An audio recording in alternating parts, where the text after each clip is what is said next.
హైదరాబాద్లో బీసీ ప్రజాప్రతినిధుల అఖిలపక్ష సమావేశం నిర్వహించారు. బీసీ సంక్షేమ సంఘం జాతీయ కన్వీనర్ కృష్ణ, ప్రధాన కార్యదర్శి కోల జనార్దన మాధ్యమంలో సమావేశం జరిగింది.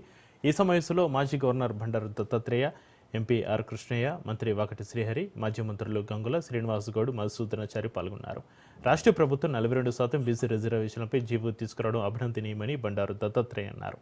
బీసీ బిల్లు పార్లమెంట్లో ఆమోదిస్తే ఎలాంటి న్యాయపరమైన అడ్డంకులు ఉండవన్నారు. బీసీ ఉద్యమం దేశానికి మార్గదర్శకంగా కావాలని ఎంపీ ఆర్ కృష్ణయ్య పిలుపునిచ్చారు. సీఎం రేవంత్ రెడ్డి నేతృత్వంలో బీసీల రిజర్వేషన్ల పట్ల ప్రభుత్వం చిత్తశుద్ధితో ముందుకెళ్తుందని మంత్రి శ్రీహరి అన్నారు.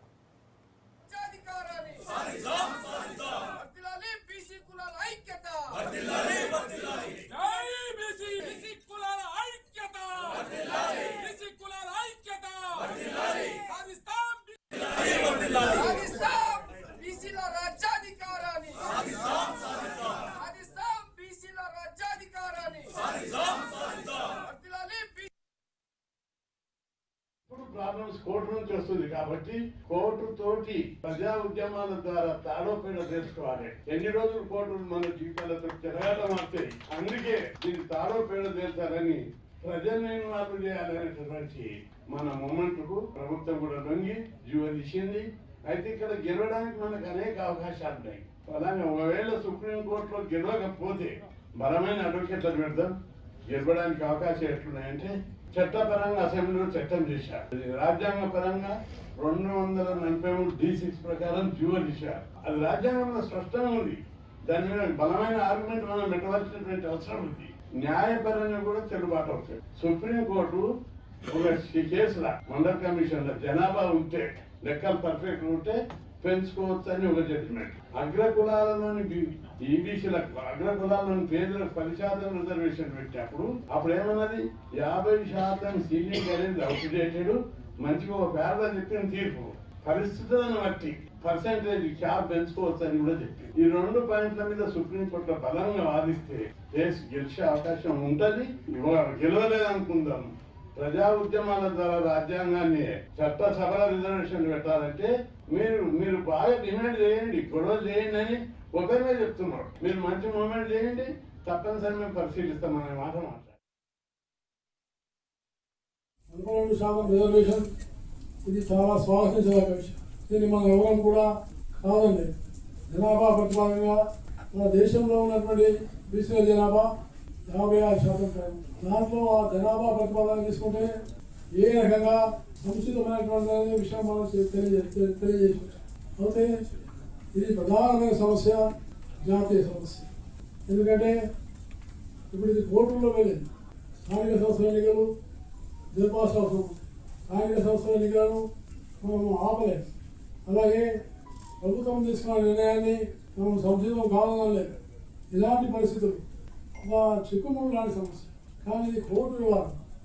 న్యాయస్థానాల గురించి మనం అధికంగా మాట్లాడడం సముచితంగా. న్యాయస్థానాల మీద మనం ఏమి ఆపాదించలేదు. ఎందుకంటే న్యాయస్థానాలు కానీ ప్రజాప్రతినిధులు కానీ మనందరం రాజ్యాంగాన్ని కట్టుకుంటాం. కాబట్టి ఆ రాజ్యాంగంలో ఎలాంటి మార్పులు కావాలా అలాంటి మార్పులు తీసుకురావాల్సిన అవసరం.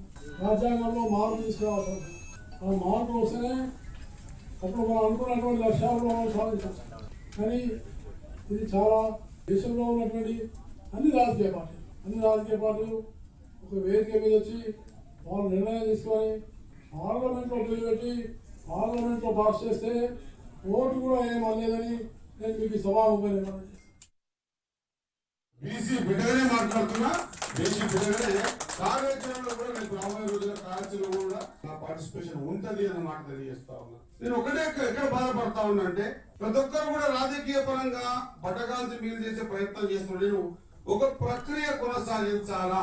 ఏ రాష్ట్రం అయితే అధికారంలో ఉందో ఆ రాష్ట్రంలో బీసీల పట్ల ఇంత శాతం ఉందని లెక్కగట్టి ఈ శాతం ప్రకారంగా మీకు అవకాశాలు ఇస్తామని చెప్పి ఆలోచన విధానం అది ఎట్లా ఉందో ఏముందో అనేది సెకండరీ మాట అయినా इस देश में जिनकी जितनी आबादी है उनको उतना हिस्सेदारी मिलना चाहिए అనేటువంటి ఆలోచన రాహుల్ గాంధీ గారు అయితే దాన్ని మరి రేవంత్ రెడ్డి గారు ముఖ్యమంత్రిగా ఉన్నారు. మరి అతను కూడా బీసీ కాకుండా కూడా ఇది చేయాలి, ఇంప్లిమెంట్ చేయాలి అనేటువంటి కార్యాచరణ ఒక రూపకల్పన వచ్చింది.